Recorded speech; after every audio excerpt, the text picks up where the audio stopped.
Inconnu du grand public il y a 3 ans, aujourd'hui élu président, le plus jeune de la Ve République. Il y en a que cela étonne, mais certainement pas ces anciens professeurs de la Providence à Amiens. Dans les archives de l'institution jésuite, un certain François Ruffin apparaît, et à peu près à la même période, le jeune Emmanuel Macron, assis au premier rang, tenant les pancartes sur les photos, un vrai petit premier de la classe.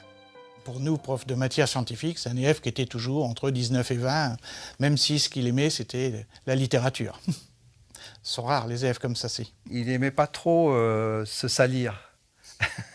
Parce que je leur demandais de ramener un marteau dans la craie pour chercher des fossiles. Alors si, quand il avait trouvé, là, d'accord, mais tant qu'il n'avait pas trouvé, il ne se fatiguait pas pour creuser. Ce qui est intelligent d'ailleurs. Passionné d'art, de lettres et de voyage, le garçon est particulièrement mature. Il développe un rapport à l'adulte différent de ses camarades, tout en étant parfaitement intégré. Je crois qu'il ne faut pas le réduire à cette excellence scolaire, j'allais dire. Il y a derrière une vraie excellence humaine, en fait, dans ses rapports aux autres. C'était quelqu'un qui n'écrasait pas pour se faire valoir. Quand il intervenait en cours, c'est vrai qu'il intervenait et qu'il était toujours prêt à nous donner le change. C'était vraiment parce que ça l'intéressait de donner le change. Par contre, il avait ce souci de faire avancer. Et ça, c'est quelque chose qui me reste. Il n'était pas pour moi déconnecté de sa génération. Il était capable de chanter, il était capable d'avoir des rapports tout à fait normaux avec des gens de son âge. Mais en même temps, il avait ce besoin d'aller plus loin.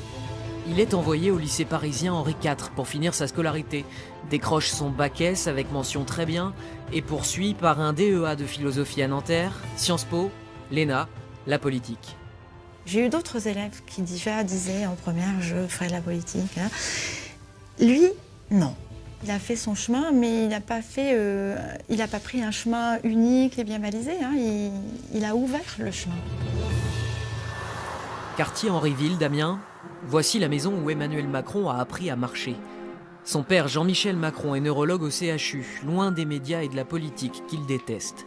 Très discrète jusqu'à récemment, sa mère, Françoise Noguès, était médecin conseil à la Sécu, à mi-temps pour élever ses 3 enfants. Mais à l'époque, Emmanuel passe son temps dans la rue d'à côté, chez sa grand-mère Germaine, une ancienne directrice de collège qui lui ouvre sa bibliothèque et inculque la méritocratie. La kiné, qui exerce dans l'immeuble, se souvient qu'elle aidait encore le petit-fils quand il étudiait à l'ENA. Voilà. Elle allait acheter des journaux au tabac à côté pour lui découper des articles, lui faire des pochettes en classant par thème. Et... Une fois, elle est arrivée pour faire une séance et elle me dit « j'ai mon sac parce que dans mon sac, j'ai ma lampe de poche ». Et elle m'a expliqué que quand Emmanuel passait un examen, elle mettait toujours une bougie. Elle allumait une bougie, mais comme elle ne voulait pas que la bougie reste allumée pendant qu'elle n'était pas là, elle est descendue faire sa séance avec une bougie, avec une lampe de poche dans son sac. Elle était encore en contact avec Emmanuel Macron? Ah oui, jusqu'à la fin.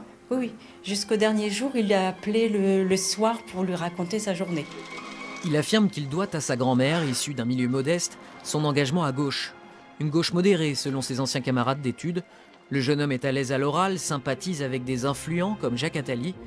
En stage à la préfecture de l'Oise, il aide le président de la chambre départementale du commerce pour relancer l'aéroport de Beauvais avec le low cost. Le stage, c'était de prendre des contacts avec les personnes qui étaient contre moi, contre l'aéroport. On a vu tout de suite que c'était une pointure supérieure dans tous les domaines. Une bonne gueule, attachant. C'est une personne, quel que soit l'endroit où il va, il arrive à renverser les situations avec beaucoup de bonne volonté. Énarque, devenu inspecteur des finances, Emmanuel Macron prend sa carte au PS en 2006. Pendant 3 ans, il milite à Paris et dans le Pas-de-Calais, mais n'obtient pas d'investiture. Pressé d'agir, il part travailler dans la banque d'affaires Rothschild. En même temps, il conseille François Hollande pour la campagne présidentielle, qui, une fois élu, le nomme secrétaire général adjoint de l'Élysée.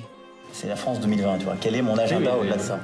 En 2013, Emmanuel Macron perd sa grand-mère, 96 ans. Selon la journaliste Anne Fulda, une réaction maladroite de François Hollande fragilise alors leur relation. Ajoutez 3 ans de tension avec Manuel Valls, et pour finir le débat sur la déchéance de nationalité, ils se mettent en marche, à Amiens bien sûr.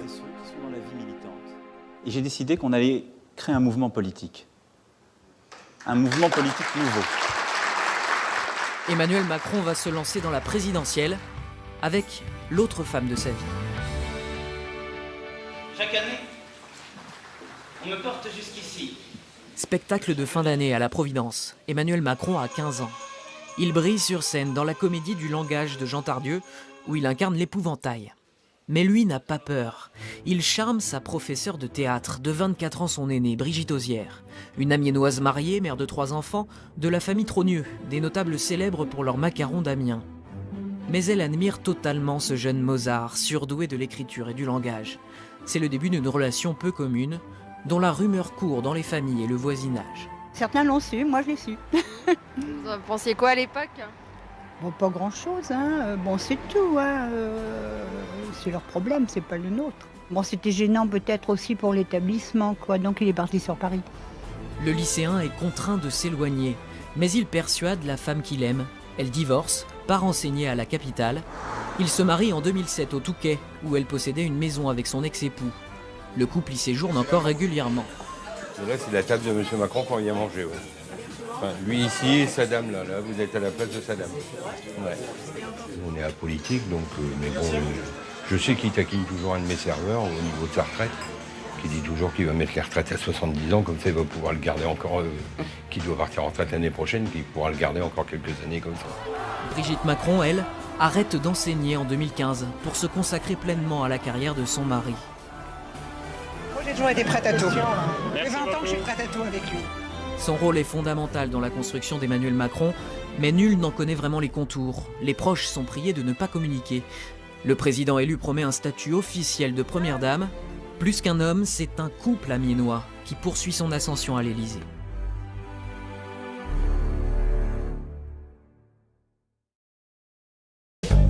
Messieurs, dames, bonjour. Bonjour. Vous soutenez Macron? Absolument. Et pourquoi? Mais parce qu'il est beau, voyons. C'est un beau gosse.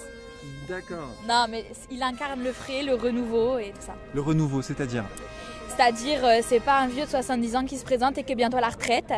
C'est-à-dire, c'est quelqu'un de même pas à 40 ans et voilà. Qui a fait partie du gouvernement de François Hollande. Exactement.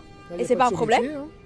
En fait, c'est une sorte de nouvelle vision, quoi. C'est quoi cette vision?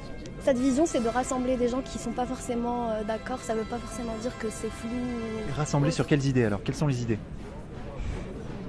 Quelles sont les idées, je dirais, de nous? Julien, quelles sont les idées d'Emmanuel Macron? Moi je réponds pas. On verra là au meeting. D'accord, donc en fait vous savez pas? Bah si, je sais, mais j'ai pas très envie de parler. D'accord. Merci beaucoup, Merci. bon meeting à vous. Merci. Je vais chercher les idées d'Emmanuel Macron. Cherchez-les bien. Vous allez les trouver rapidement, je pense. J'espère, j'ai un doute. Bonjour monsieur. Quelles sont les idées d'Emmanuel Macron? J'en sais rien. Vous savez pas? Non. Quelles sont les idées d'Emmanuel Macron? C'est une obligation? Non, pas du tout. Allez-y, allez-y. Les idées d'Emmanuel Macron. On est là? Non, c'est à toi qu'on pose la question. Bah, elles sont bien. Quelles sont les idées politiques qu'il défend, concrètement? Très bonne question. Je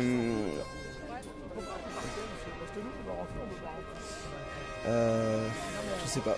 Franchement, très compliqué comme question. D'autant plus que j'ai pas tout compris. Hein. Je vois pas. Comment dire. J'avoue que j'ai pris connaissance il n'y a pas très longtemps un petit peu des différents points. J'ai regardé un petit peu différentes vidéos sur sa page tout à l'heure. Et voilà. D'accord. Donc vous ne savez pas trop quelles sont les idées qu'il défend? Si, dans les grandes lignes. Mais alors dites-moi, ces grandes lignes, c'est quoi? En quoi son métier de banquier d'affaires peut aider Macron à être efficace en politique? On y apprend l'art de la négociation. On apprend vraiment l'art de la négociation.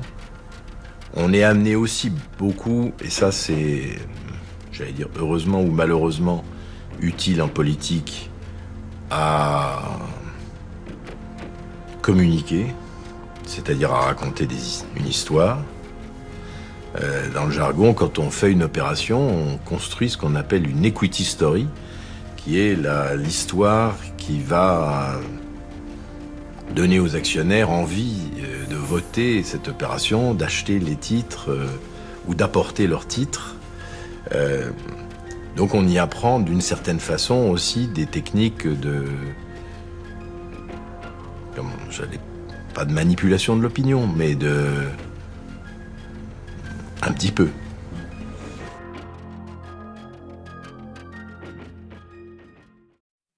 Welcome